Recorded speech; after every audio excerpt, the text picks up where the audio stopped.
Istituto Tecnico Economico Fusinieri. Come la maggior parte degli istituti superiori vicentini, oggi anche qui inizia ufficialmente il nuovo anno scolastico. Sono le 7:40, quindi fra 5 minuti entrano i ragazzi.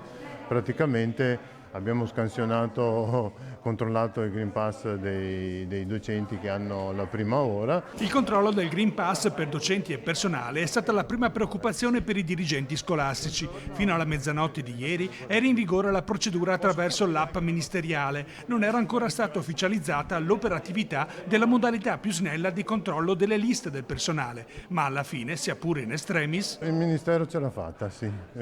Questo sì, penso sia un successo, anche perché per noi è una grossa semplificazione. Noi questa mattina, essendo il primo giorno, la dirigente in particolare ha preferito adottare il doppio controllo. con il suono della prima campanella si completa la liturgia. Gli studenti, come negli altri istituti superiori, entrano a scuola, lezioni finalmente in presenza. Un'attenzione in più per le classi prime, gli ingressi sono ad orari diversificati.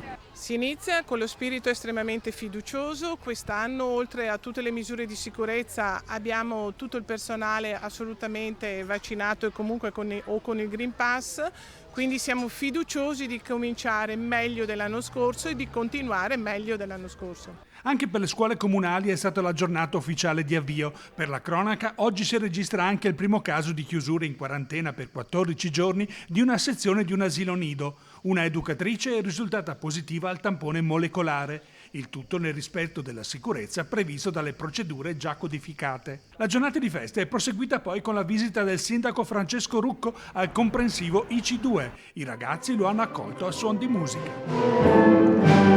Si parte finalmente, riaprono le scuole, riaprono la comunità scolastica, la scuola in presenza è quello che volevamo e siamo riusciti a organizzare un sistema di accoglienza e di trasporti idonei e da questo punto di vista credo che la presenza dei bambini sia sempre una presenza positiva all'interno della scuola, con insegnanti che a Vicenza sono di alto livello professionale a livello di formazione, quindi un ringraziamento a loro per quello che fanno tutti i giorni anche per i nostri figli.